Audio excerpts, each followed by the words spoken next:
I'm just happy we have this room. Okay, so the first time we talked about all of our prophets, from Abraham to Muhammad, peace be upon them all, and they were all born during troubling times, right? There was extreme ignorance happening during their time. And all of them did a really similar thing right before becoming prophets. They did some really deep self-reflection, to the point where they actually left their societies, went into caves, climbed mountains, went into the wilderness. It was solitude, right? It was the silent retreat that they went on. And when they went into these caves or mountains or wherever it is that they went to be alone, they were seeking something, right? The world had problems and they had no idea how to solve it. They needed to go to someone or something bigger than themselves, and they didn't know where to go. So they went up by themselves.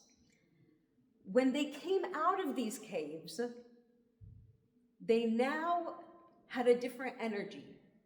They had a different power. They knew something now. They had a solution, that they were ready. They had words, they had clarity. They were ready to change the world. So what did they find in the cave? What was in there?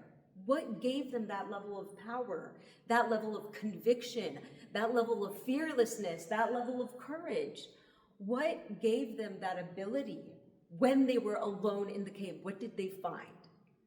In our last class, where we talked about our first pillar, it was intention. Right? So when we go inside, when we're alone, we find a declaration of faith, right? I'm talking to believers here, obviously. If it's a new class and they're not believers, it'll be a different thing. But for believers, and all of these brothers were believers in one God.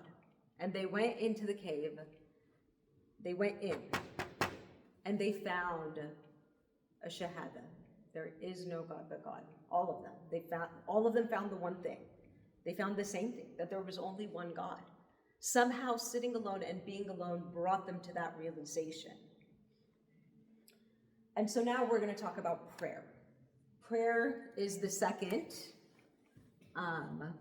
pillar. And I would say it's the most important one, but without intention, I don't know how prayer works. So I would say it's the most important one. Can somebody tell me what the definition of prayer is? Or just what you think prayer is? Well, for me, prayer is like the umbilical cord that provides spiritual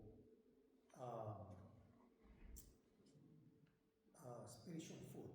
Spiritual nutrition. Let's say. I actually love that definition. Yeah. Did you hear what he said? Yeah. Yeah? Effeminate? Yeah. Okay. Mm-hmm.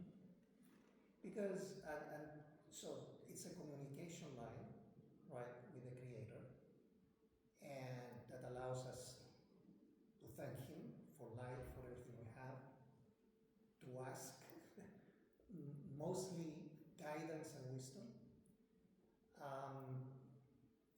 And it's a way of, reminding ourselves where we come from, where we're going. There is a purpose in life. But essentially that. That's exactly. Spiritual. I really love that you said ask. I love it, because I wasn't going to say that. But I like that you said it, because then I can add on to it.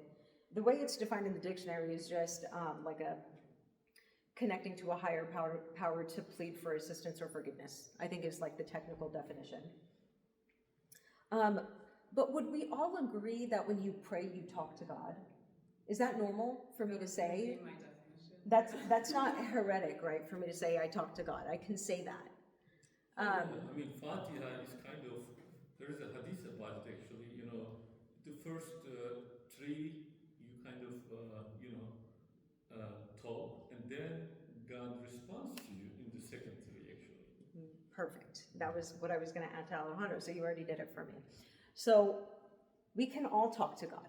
And not only can we talk to Him, we get a response. We get a reply. It might not be in the way we would expect it to come, but it comes. So we have a feedback mechanism with the creator of this entire universe Yes. that we can access at any time. And for Muslims, you know, we've been required to access it 5 times a day. And so basically we're going to eat. We're going to the umbilical cord. We're going to rejuvenate ourselves 5 times a day. We're getting clarity 5 times a day, wisdom, direction. And so a lot of times when I hear about it in terms of an obligation, like something you have to do. But I don't see it that way at all. I see it the opposite. I feel like the same way I would go to my kitchen when I need food, I also need power. I also need clarity. I also need wisdom. So I reach for those things 5 times a day as well. Okay, so we talked about the prophets. We talked about our intentions, and now we have talked about what the definition of prayer is. What I want to do today is I want to spend the vast majority of this class in the cave. So instead of talking about the cave, instead of describing the cave, instead of lecturing about the cave, let's just go. Let's just see what's in there, okay? So we're gonna have an experiential class. But before we do that, I need to drop you like 10 energy degrees. So whenever you enter into a holy place, let's say you're entering into a masjid, even a library, a school, right? Something that requires deep respect. What do you automatically have to do with your energy? Lower the voice. Look, he even lowered his voice. What did he say? Because he already tapped into it. I mean, the first thing you do is lower your voice. 100%, you lower your voice, silence, right? When we talked about all the prophets, what is the first thing that they had in common? It was the silent retreat. Okay, so I'm gonna write a couple of words on the board.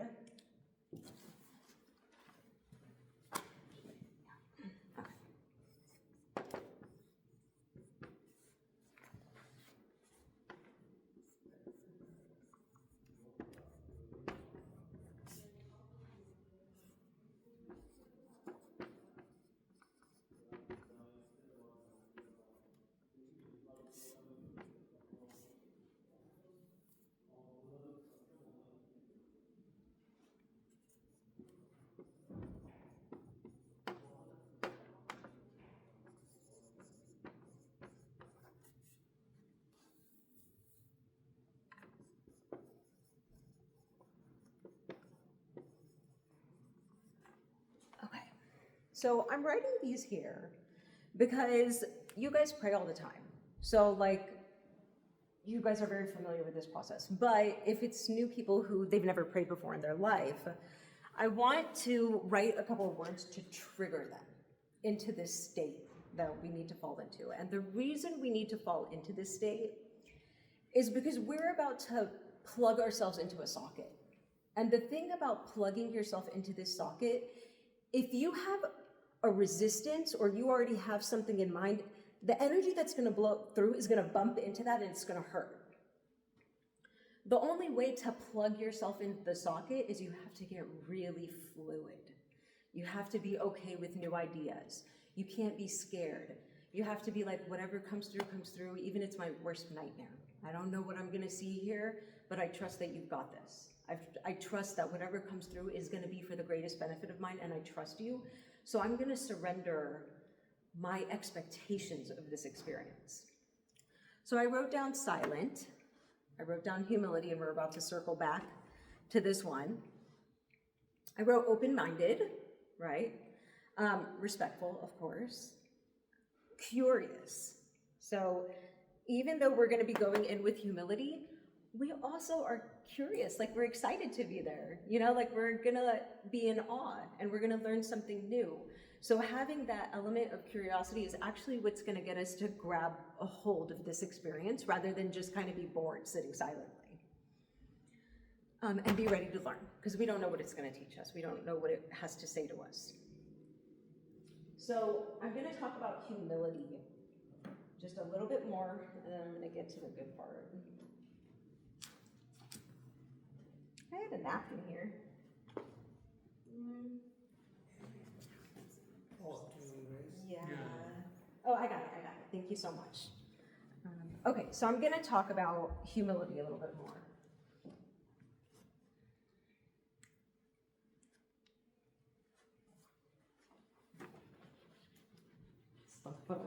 Sorry. Okay. So whenever we think about humility, I want to talk for a minute. Discipline, surrender. Have you guys ever seen this before? No. Have you seen it, Rebecca? Not that specific Venn diagram. Is that what it's reading? Oh, no, it's not. This might be for you, brother Smith. Hi. Oh. This is not the program. You need to. Burada değil o program abi. Başka bir program atıyor.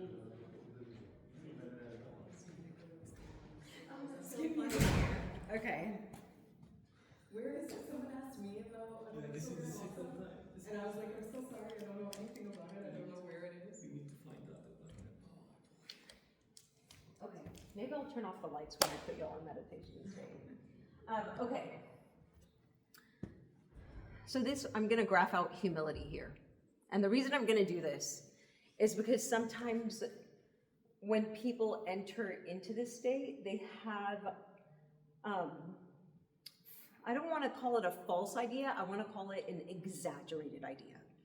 And the reason I am illustrating it like this is because our prophet taught us something called the middle way, right? And so we're always supposed to practice the middle way. And so this right here is the middle of two extremes, positive and negative energy. So if discipline is, I am going to tie my camel, surrender is, and I'm going to trust God. But we're not supposed to just tie the camel and not trust God. And we're also not supposed to just trust God and not tie the camel. You have to have a balance point between these two. The reason I'm going to talk about humility is because that's the one I see getting abused the most. And a lot of people have misperceived humility as being like this, I'm so sorry, and I'm nothing, I'm worthless, forgive me. Okay, so this is the extreme on one side. The other extreme is going to be like, I don't need God. I've got this. I'm fine. Like, I don't need anybody. Like, I trust myself, right? So I'm over exaggerating this because the middle way is very cool. It's very calm, the way God is asking us to be if we walk through the middle way. He doesn't want us to be over or under. He wants us to be very cool and chill and relaxed and be like, God, I tried every possible path I could. I reached the furthest extent I could go, but I really need your help now. Could you please take the reins, get me to the next level, teach me what I need to know, and I trust you're gonna do that. So the ball is in your court now. I did my piece. Now it's time to do your piece, right? So it doesn't have to be a forgive me for my sins, forgive me for my sins, forgive me for my sins. It doesn't have to be like that. We can actually have really calm and respectful conversations with God. It doesn't have to be a situation where he's so high above us and we're nothing, right? And so the reason why this energy is really, really important when we're going through the cave is because having extreme energy or having extreme emotions is going to rock the boat too much. When you go through the cave and let's say you see an image or a memory of your childhood that is very extremely disturbing, or whatever it is that's going to come through, whatever lesson that God wants to show us in maybe a visual format, it might rock you, okay? This is very common for something to rock you, and it can rock you a good way as well, like you remember something incredible. It's important not to rock. It's important to stay as straight as you can and as moderate as you can, letting it know you're ready for more. Letting it know that if it touches you with its energy, you're not going to blow back and fall over. You're communicating to it, when I plug myself in, I can handle the energy that's coming through. Because what happens is if you have an over and under experience to whatever communication comes through, you're going to get kicked out of the socket. You're going to fall out of your self-reflection state. So this concept is really, really important. I think this is common knowledge. Like, I think when you meet someone in regular everyday life and they're too exaggerated one way or the other, it always seems a little bit odd. But when you meet someone who's really calm and peaceful and listens really well, it's clear that this person has a really big mind. I don't know if I'm the only one who feels that way, but I can recognize this state very easily in people when I see them based on how calm they are. I'm like, okay, they're connected. They know where to get the power from. Okay, so we are gonna drop into our humility right now and do a self-reflection exercise. I am gonna turn off the light and hope that nobody knocks on the door. But I don't know what's gonna happen. So bear with me. Yeah. She turned it off. This one? No, oh, that's too dark. Doesn't that have a light, the camera? Okay, Yes. this is perfect. Oh, this is great. Wow. Yeah, this is perfect. We'll set the mood. Okay. Let's take this little water because I'm going to guide you through it. Okay. So now I want you guys to find that spot that we talked about in the last class. The intention spot. It's the spot where when we say the Shahada, we like actually believe it. It's the spot where we really actually believe in things. And we're just gonna sit with that for a second to shift our energy down into the space that I need our energy in, which is the energy we go to pray in, right? It's the, I'm here to listen to you. I'm here to obey your commands. Whatever you tell me, I'm ready. And I'm not just ready, I'm excited. I want to know how to serve you more. So that spot of humility right there, go ahead and close your eyes and just focus on it for one moment and take a deep breath.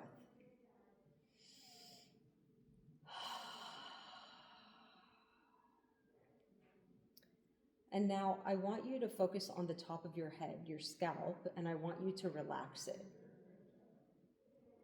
And if you need to move your neck around or anything around while we're doing this relaxation exercise, go ahead and do it to get any excess energy out. I want you to relax the top of your head, your forehead, your eyebrows and your eye sockets,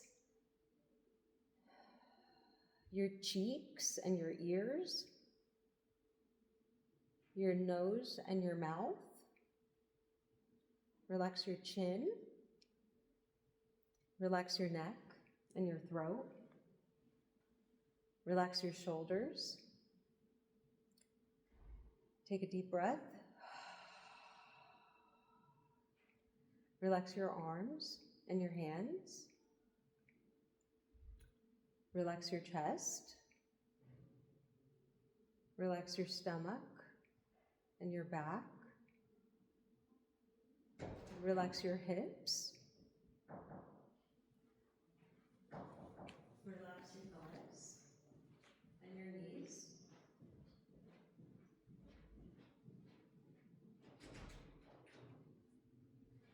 Relax your feet. And take a really deep breath in this relaxed state. I want you to just really feel relaxed for a second.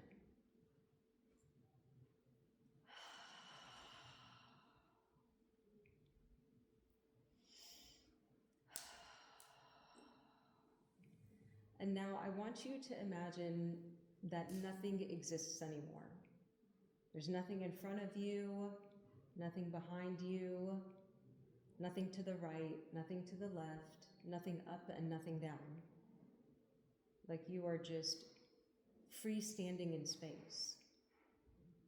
And there are no responsibilities. There is no past. There are no experiences.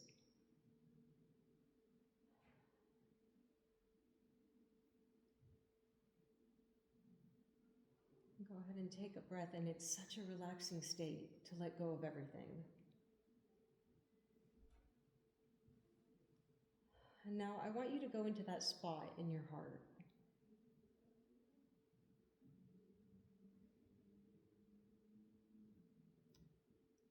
And I want you to ask it to show you what you love the most.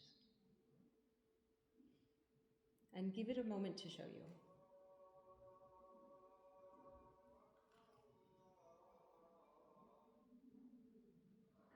Just ask, what do I love the most?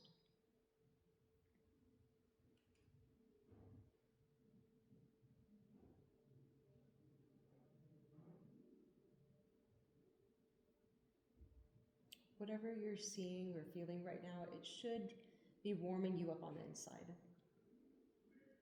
Like there's a heat inside of you. Like there's a charge. And I just want you to breathe into that charge. Recognize it and just connect with it for a moment.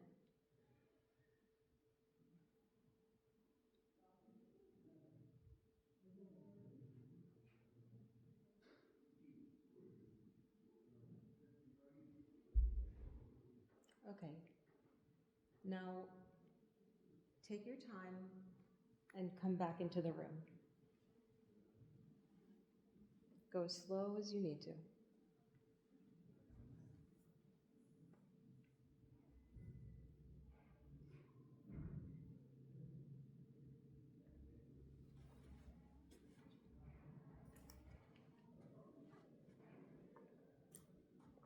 Where'd y'all go?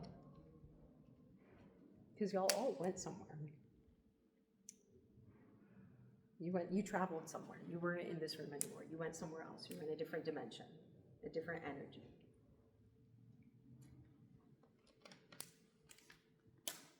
How does everybody feel?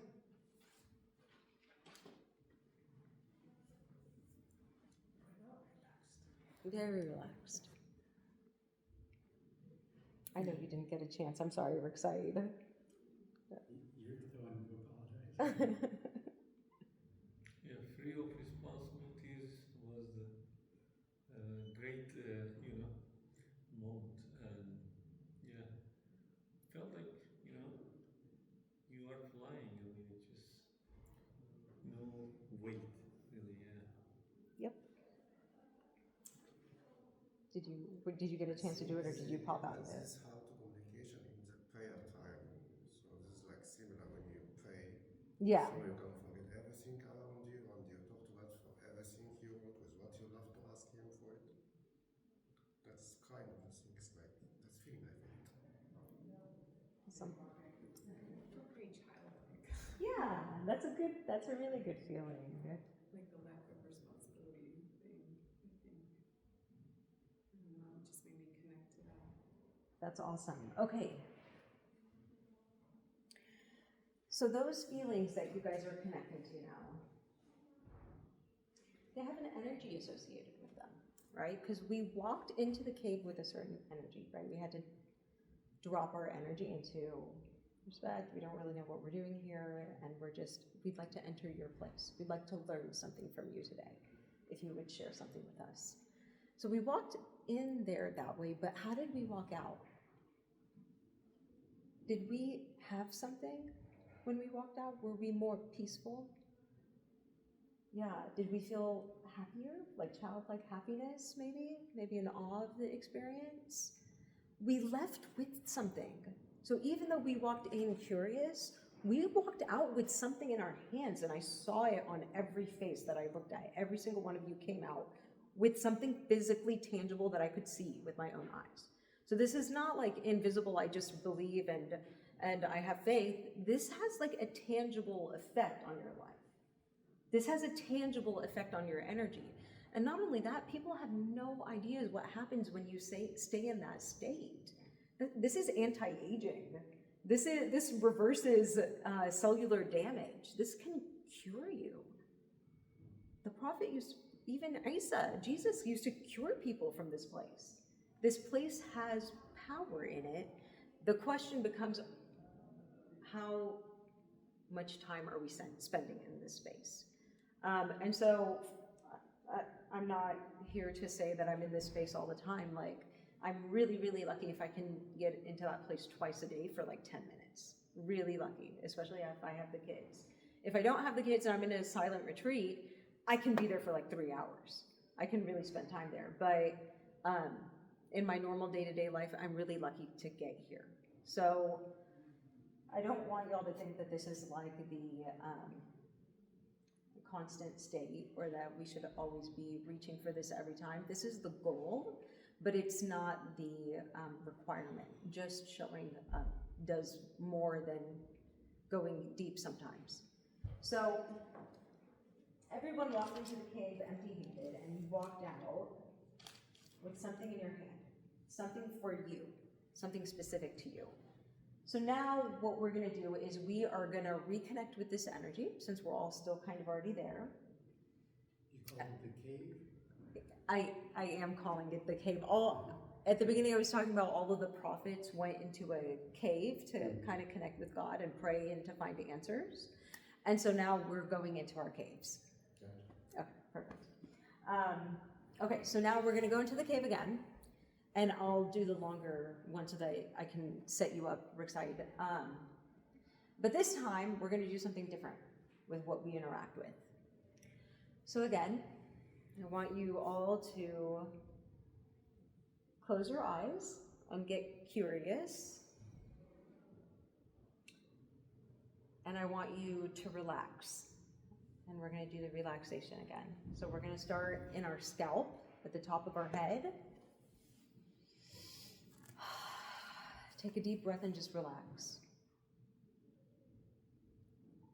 Relax your forehead, your eyebrows, and your eyes. Relax your ears and the back of your neck. Relax your jaw and your teeth and your chin. Relax your neck and your throat. And if you need to move it around a little bit to get any energy out, go ahead and do that.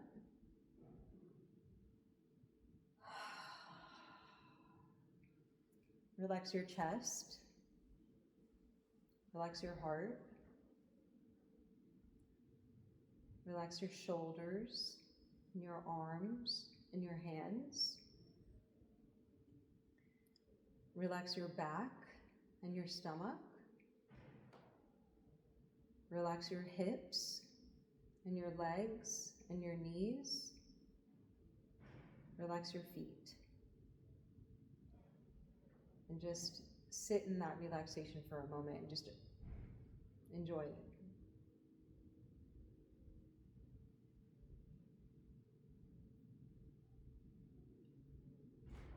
And this time I want you to go into your heart, and I want you to find the smallest spot possible, like smaller than a pinhead. Very tiny spot. And I want you to imagine love, whatever love feels like in your heart, whether it's a color or a warmth or a light. Connect to what love feels like in your heart, in that tiniest spot.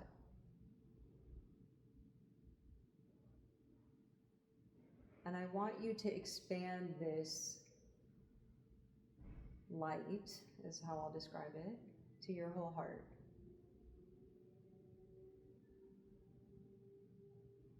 And now expand it to the size of your chest.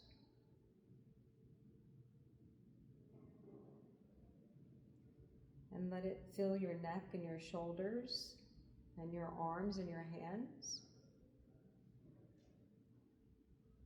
Let it fill your head and all of your hair. Let it fill your face. Let it fill your stomach and your hips and your root. Let it fill your legs and your knees and your ankles and your feet and your toes. Just take a breath.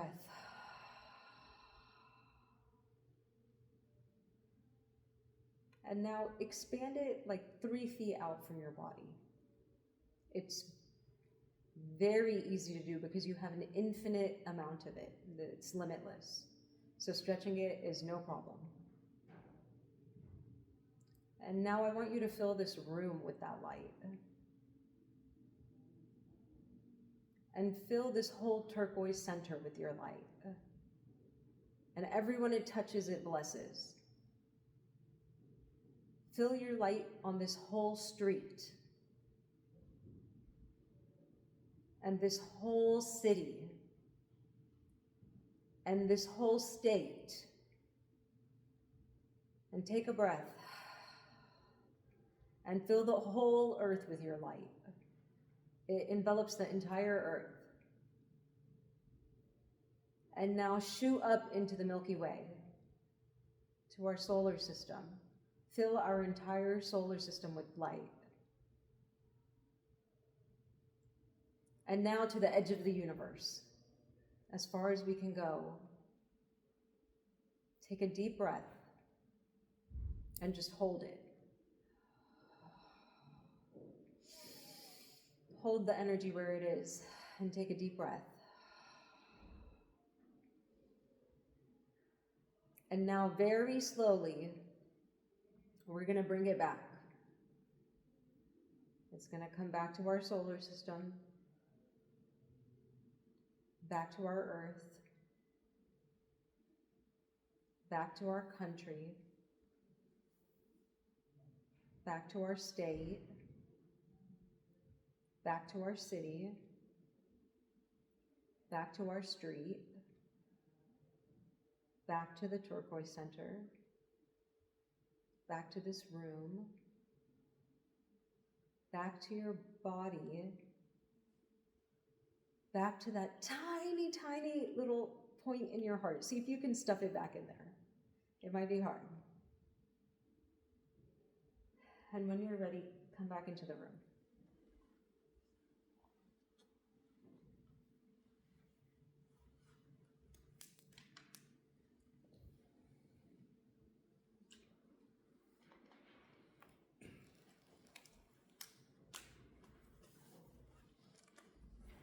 I love y'all's eyes when y'all come back because you all look different. How do you guys feel?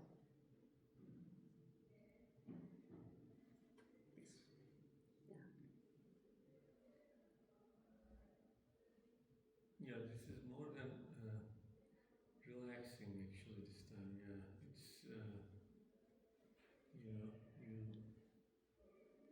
kind of expand your love all over the universe. It just, it feels like, you kind of make that existence feel it. Like, Yeah, you touch them like Yeah. your love. Yeah. exactly. I know this is their first one. Do you have anything to add? We're excited about how you feel.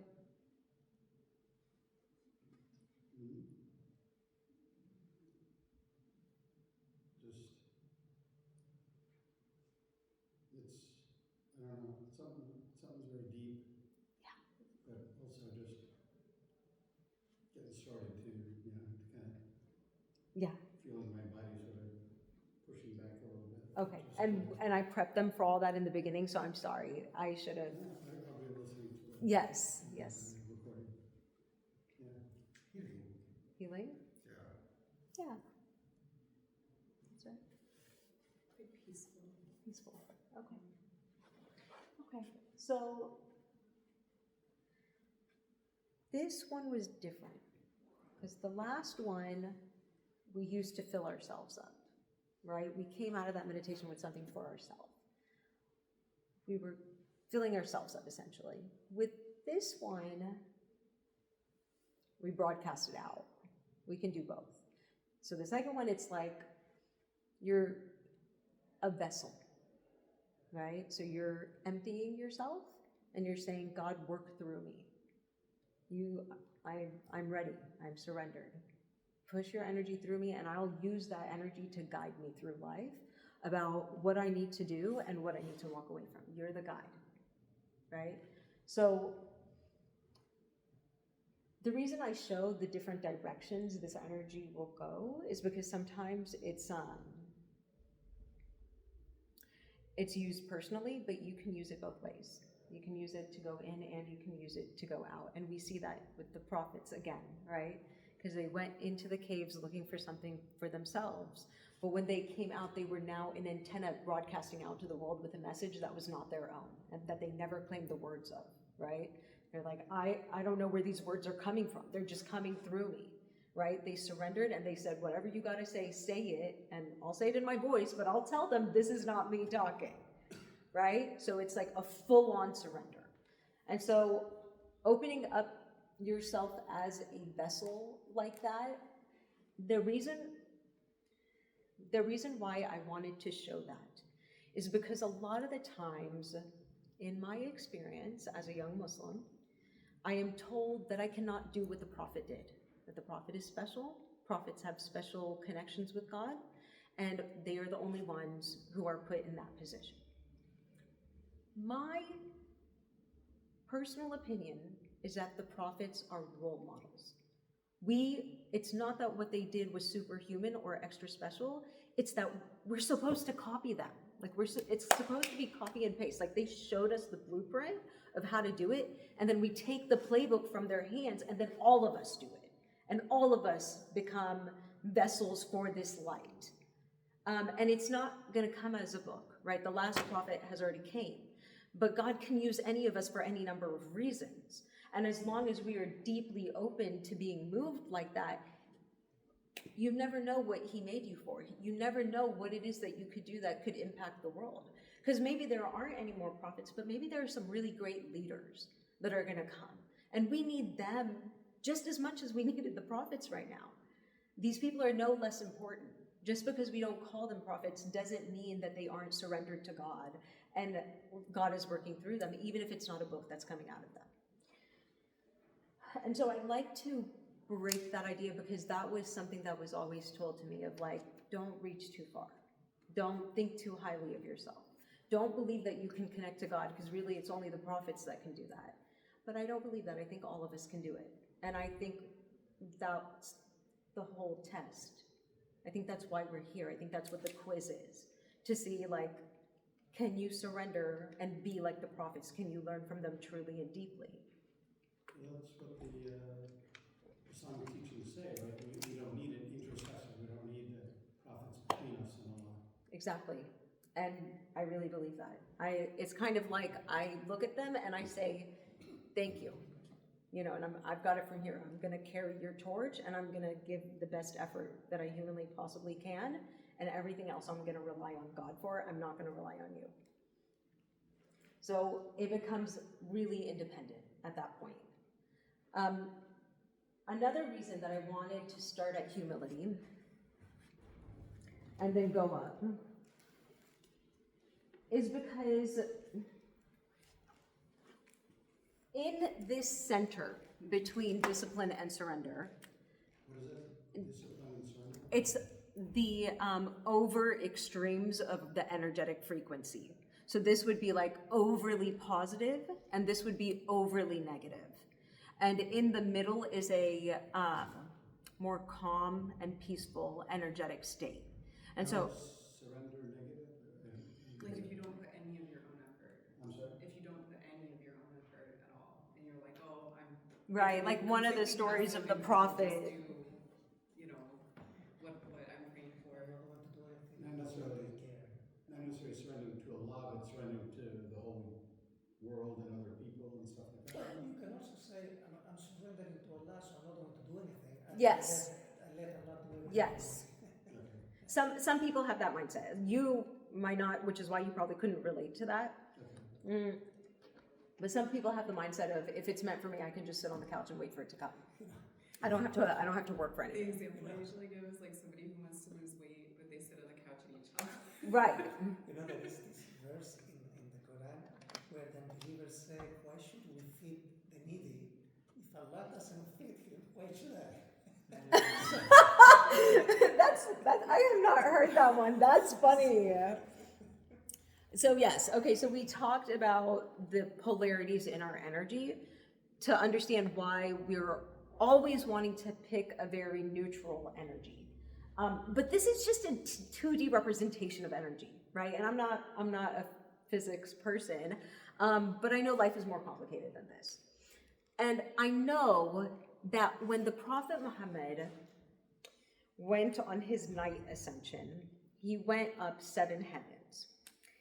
And before he could enter or like ascend, he had to pick between some drinks. He was given a test, right? Now the story, sometimes it's told with 2 drinks and sometimes with 3, and I think the 3 one makes more sense. And essentially the angel Gabriel offers him a cup of wine, a cup of milk, or a cup of water. And the prophet picks a cup of milk, and it was the right answer because it was the middle way. He didn't go too poverty and he didn't go too decadent, thank you. He just picked the middle way. And the angel Gabriel was like, that's the right answer, and they pop up. And along the way, they meet every single prophet. They see all of them and they welcome each other and hug each other. Now, Assalamu alaikum, my brother, right? So it's clear that they have a respectful relationship. These are not strangers with each other. They are acknowledging each other. And he goes through 7 heavens. And at the top was Abraham, before the final layer that no one else could pass through. And when the Prophet Muhammad passed through this layer, he came back down, and he only came down with one thing, and it was to tell us to pray. So he went through the 7 heavens, saw every prophet, saw what every heaven had to offer, and he didn't come down and say, you guys, we got to focus, we got to be more disciplined, he's just, the only directive, apart from the stories that came from it, the only directive was to pray. That's what we got from the night ascension. It was established. Yes, yes. The 5 prayers a day and the movements. And by extension, I guess any form of prayer. In particular, what we call salat, but also by extension, du'as, because it's all in the same category. It is, but this is obligatory. In that sense, like kind of like we are decreed by, Right. Yes. I don't know, like over there he got this kind Defined, of, defined 5 times. Right. Yeah. Right. So it's started out as 50. Yeah. right. And the only reason I bring that up is because it was the only thing that was told to him was to pray, right? And so he got all the details and the directives of it, and that was when our prayer was like finalized, was after the night ascension. So it's kind of like, where'd he go? What was he doing? Okay. So I don't know if you guys felt yourselves travel when we were doing these exercises. I don't know if you felt yourself energetically shift. Because right now science is catching up with religion. And what science says is that there is no matter, that everything is energy. So when you guys are consciously translating yourself to your energetic state, you're traveling when you have different frequencies. And when you change your emotions, you're changing the frequency that you're vibrating at. And that is why you went into the cave kind of with your energy down, because you were ready for the ride. You were open to whatever the changes that needed to happen. And then when you came out of the first one, it was like, I feel calm, I feel peaceful, I feel okay. And then when you came out of the second one, it was very expansive. It was a very expansive feeling that I was trying to give you guys. So energy expands like that. If you could think about like 7 heavens, and each spiral gets bigger and bigger, right? And at the bottom of this spiral, I'm gonna put humility, right? Because it's the lowest spot, right? Where you're dropping your energy to the lowest spot. That's the doorway. Humility is always the doorway. Like if you ever want the key to open this door to this cave, it's always humility. Every time it will get you there instantly. Once you're there and you're connecting to different energetic frequencies, you're moving up these 7 heavens, okay? And I'm just theoretically calling them that. I'm just trying to illustrate a point here, which is that energetically you started at humility. Halfway through, we probably made it to gratitude, right? We just felt really thankful, really peaceful, really good. And then up here, it's kind of like joy, like maybe blessings are happening up here in this energy. And down here we can say healing. And so I talk about this because the purpose of this session to talk about prayer, which we initially defined as a conversation with God. We can all talk to him, and we do all the time. I just wanted to present a different way of doing that. Rather than doing it with our words or with our speech, what if we spoke to him with our silence? What if we spoke to him with our willingness to be shifted into a different station that he would want us in? Because he loves elevating us higher and higher into different stations. But we kind of have to go and ask him for it. We have to be excited to do that. Because he won't do it if we're scared. So this is kind of like the permission slip. Like it's saying, I'm ready. I signed the permission slip. I want this. And then we just keep moving up. Now, I don't know if you guys have ever seen people who stay at this state all the time. They're mostly like monks or people who spend like all day praying or in this state. They don't come out of this state. They're completely disconnected from the physical world. Those are the only people that I ever see in this state consistently. Don't you think of the Dalai Lama? Yeah.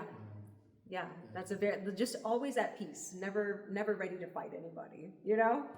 Yeah, and always like kind of disconnected. Yes, exactly. So yeah, I just kind of wanted to offer a different way of connecting with God, a different method of praying that is more silent, but has more of a energetic response.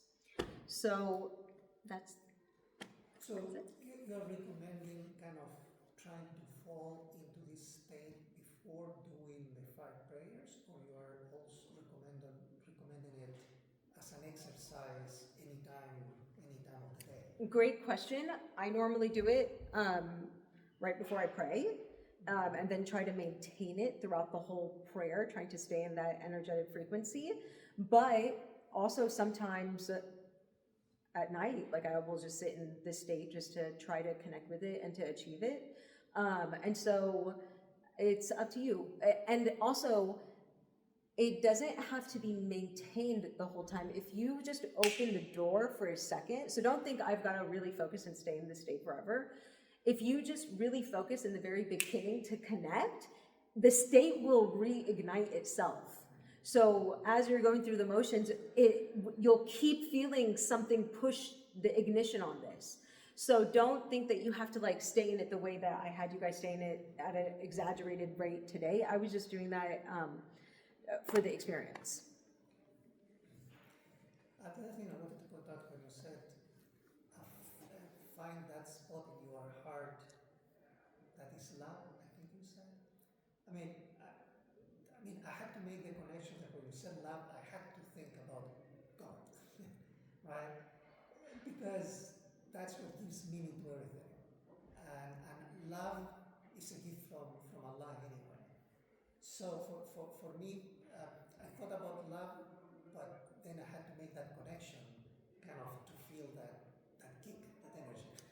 Between God and love? Right. How did you do it? Well, I thought, I said, what is love? And I thought this beautiful feeling that is a gift from Allah. Right, okay. So, Got it. So So it that's wasn't another until you tied it back to him that it, exactly. So your connection to love was through God? a gift from him, yeah. Right. I mean, I understand that you sometimes are going to present this to a general audience, and some of them they may be sitting on the fence and maybe agnostics. But I guess I'm kind of on the other side of the fence already, so that I need to make that connection for me to work. That makes sense. Okay, very good point. And Thank you. for the general audience again, like this is, it's the spiritual, feeling is always great, but at the same time, it is difficult when you are so involved with the daily affairs, right? So as you already said that, when you have the children, man, it takes forever, right? Yes. But the problem is, this in the regular daily run, I mean, you have to pray asr. Like, how do you do that? Like, so that's the thing that I was gonna comment. Like, if you expect to have that spiritual feeling all the time, it might cost you to skip or miss some prayers really, because it's it's not available all the time. I mean, because like you have a meeting, like a board meeting you have to attend in the next 15 minutes, everything in your mind is occupied with that or whatever, like, I mean, that is important for you in the worldly life, but you have to pray now. So you can't go there. I don't know, some people might, I don't know, like really, it's level of maybe, their affection to God or how they understand the prayer, maybe, because we know from Ali radiallahu anh, he had I think, I don't know what you call it, like some, stuff, during the war or something, they injured him. So he said, like, let me start praying. You can remove it while I'm praying because I don't feel anything while I'm praying. Like, I mean, this is a, high level, Right. right? So again, that's why I say some people already, I think that's possible for everyone again. But if you are not there, and if you expect to have that connection all the time, that's the thing. You have to do it even with a low signal. That's what I'm saying. I think that's important. Yeah. Well, the way I look at it, I mean, clearly Islam does not approve of monasticism, right? I mean, just spending all your life isolated